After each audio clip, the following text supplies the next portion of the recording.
Vamos ao noticiário político do dia. Matheus Souza já está por aqui. Ari, chegou ao fim o processo que envolveu o ex-prefeito de João Pessoa, Cícero Lucena, a chamada Operação Confraria. Boa noite, Anchieta. Mônica, boa noite, telespectador. Pelo menos em um patamar de recursal chegou sim. O patamar que eu menciono é o Tribunal Regional Federal da 5ª Região, com sede no Recife. Cícero Lucena Filho foi condenado na Operação Confraria, a época em que era prefeito de João Pessoa, na última década do século passado. Já tem alguns bons anos. Esse processo, por exemplo, arrastou-se durante 15 anos na esfera judicial. Só para recordar, na essência, resumidamente, a Operação Confraria consistia na ótica, no encaminhamento processual e do inquérito da Polícia Federal em esquema de fraudes de licitações na Prefeitura de João Pessoa, mediante recursos federais que foram aportados para várias obras. As fraudes, uma das manifestações detectadas de fraudes era o prolongamento indefinido de processos licitatórios, ou seja, aditivos que prorrogavam indeterminadamente processos licitatórios para a realização de obras, repito, com recursos federais na Prefeitura da capital. E, igualmente, havia indícios de superfaturamento dessas obras públicas contratadas. Cícero Lucena chegou, inclusive, a ser preso numa das etapas dessa Operação Confraria. Ele recorreu ao Tribunal Regional Federal e obteve a sua absolvição, como eu disse, após 15 anos.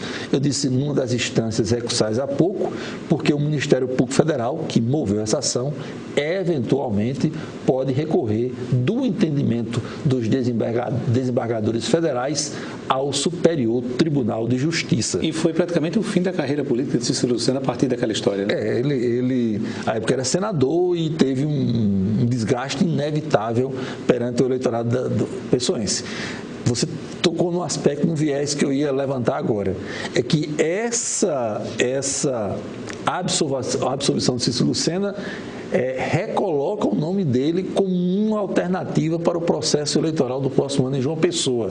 Isso já havia sido cogitado há algum tempo, há algumas semanas, inclusive a possibilidade de Cícero ser candidato a prefeito pelo MDB e não pelo PSDB, partido ao qual ele é afiliado há muitos anos. Seria uma mudança de partido para a candidatura a prefeito, e agora, com esse atestado aí de absolvição, certamente a pressão para que Cícero Lucena reavalie a possibilidade de retomada da vida pública vai ser ainda mais intensificada essa pressão. Ari, no anúncio de criação do novo partido pelo presidente Bolsonaro na noite de ontem, ficou de fora o único deputado federal pelo PSL da Paraíba, né? O deputado Julian Lemos. O presidente Bolsonaro, como comentamos aqui, ele, no final da tarde, início da noite de ontem, ele reuniu alguns deputados mais próximos a ele no PSL para comunicar formalmente a sua decisão de deixar o partido pelo qual foi eleito presidente da República no ano passado e fundar uma nova legenda, a Aliança pelo Futuro. Dos 52 deputados que integram a bancada do PSL na Câmara Federal, Bolsonaro mandou convidar algo em torno de 30 deputados para esse manifesto de lançamento do novo partido. E nesse rol de convidados não foi incluído o deputado Julian Lemos. Aliás, já na comitiva de Bolsonaro para Campina Grande, na última segunda-feira, para prestigiar a inauguração do complexo habitacional Aloysio Campos, Julian Lemos não teve o seu nome incluído, ele não integrou a comitiva presidencial. E ontem, o deputado paraibano recebeu uma notificação do Supremo Tribunal Federal para dar explicações acerca das acusações pesadas que fez há alguns dias na tribuna da Câmara Federal contra 2 advogados do presidente Jair Bolsonaro, um dos quais ex-ministro do Tribunal Superior Eleitoral, que é o caso do Adimar Gonzaga. Confusão, viu? Bem, vamos agora a Brasília, saber as novidades da capital federal com Napoleão de Castro. Anchieta, meu abraço a você, cumprimentos ao nosso telespectador do Itararé Notícias, voltando de Brasília nesta quarta-feira no acompanhamento aqui direto da capital federal. Hoje com um cenário totalmente diferente, estamos no centro de Brasília nesse início de noite, final de tarde, para dizer a você que toda a esplanada dos ministérios, conforme anunciamos, está fechada hoje e também amanhã, quarta-feira. Tudo isso por conta da reunião dos países que compõem o chamado BRICS, Brasil, Rússia, Índia, China e África do Sul, com os seus dirigentes reunidos aqui na capital brasileira hoje e amanhã. Aliás, hoje, no final da manhã, tivemos um incidente na Embaixada da Venezuela. A invasão daquela embaixada está sendo apurado pela Polícia Federal e também pelo Ministério de Relações Exteriores. E olha, Anchieta, ontem nós tivemos uma ação importante para o nosso estado, para o setor produtivo e comercial do nosso estado e das parcerias público-privadas para a Paraíba. O governador João Azevedo, a vice-governadora Lígia Feliciano, secretários de estado puderam sentar no escritório do governo da Paraíba, aqui em Brasília, com os empresários representantes da Câmara de Comércio da China e apresentar a Paraíba para investidores chineses. Foi uma apresentação realmente que chamou a atenção, nas palavras do governador João Azevedo, em tudo que ele pôde trazer de audiovisual e de subsídio para os empresários e para a Câmara de Comércio Chinesa e apresentar o nosso estado para aqueles empresários. Nós acompanhamos essa reunião e logo após ouvimos o governador João Azevedo, que falou à reportagem do Itararé Notícias. O mais importante de tudo isso numa reunião ao término da reunião, nós temos a leitura e ouvir dos participantes a fala sobre a leitura do que eles entenderam da Paraíba e ter tido a oportunidade de mostrar todos os potenciais investimentos que nós poderemos receber, as áreas que a gente pode receber investimento para uma empresa do porte da CCCC, que tem representação aqui no Brasil. Ouvir dos representantes aqui do Brasil que acompanha a Paraíba e tem acompanhado nesse último ano o esforço que, mesmo diante de um cenário tão complicado da economia do Brasil, a Paraíba continua dando demonstrações claras da sua organização, da sua solidez fiscal. Isso é muito bom. Nesse encontro com os empresários, o governador destacou também as potencialidades do nosso estado: segurança pública, questão hídrica, rodovias e infraestrutura, a questão do turismo. Ele pôde mostrar para os empresários chineses e destacou também esse ponto para a nossa reportagem. O fato da Paraíba ter rating B, o fato da Paraíba ter uma das menores relação receita corrente líquida versus dívida pública, isso coloca o Estado na condição de receber um olhar diferente por parte dos investidores.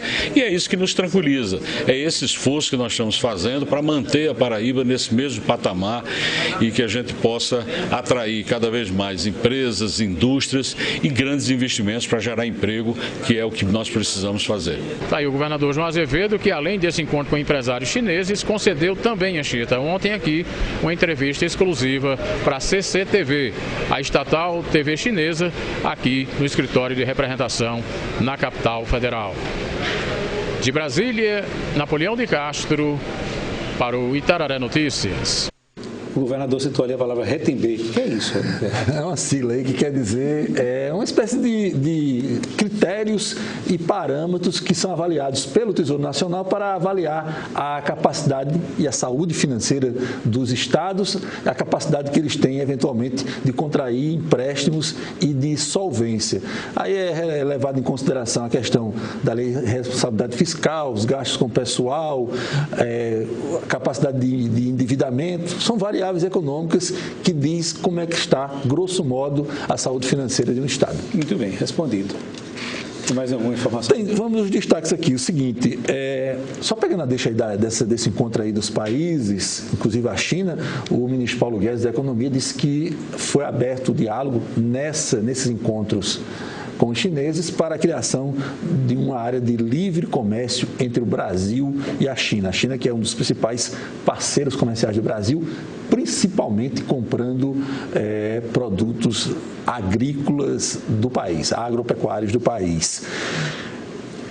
quem primeiro ingressou na Justiça, no Supremo Tribunal Federal, contra a reforma da Previdência Social, que foi promulgada ontem, não foi nenhuma associação de aposentados, nem ninguém ligado ao INSS. Foram duas entidades classistas ligadas ao serviço público, ligadas aos magistrados e ligada aos procuradores de justiça e aos promotores de justiça de todo o Brasil, contestando alguns itens dessa mudança na Previdência Social.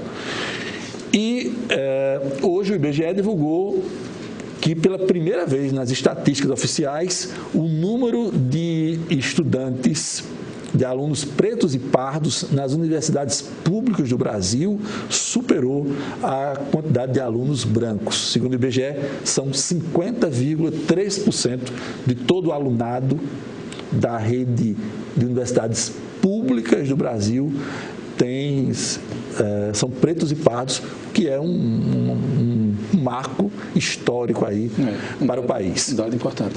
Os líderes do PT acertaram hoje no Congresso Nacional, não dentro do Congresso, que eles não estão podendo entrar hoje, mas acertaram essas lideranças congressuais o calendário de várias convocações para audiências públicas com o ex-presidente Lula. É uma forma de dar visibilidade ao ex-presidente, que começa agora a vivenciar uma grande maratona de contatos pelo Brasil. E vai começar a aparição pública por Pernambuco, é isso? Por Pernambuco. Lula agendou para o próximo domingo uma visita ao seu estado natal. Aliás, até comentamos aqui, Lula tem a intenção de, nos próximos meses, migrar de São Bernardo do Campo, onde ele reside, passar a morar no estado nordestino. Provavelmente a opção dele vai ser pelo estado de Pernambuco, Recife. Mais precisamente, né? Ok, Ari, muito obrigado. Muito boa noite.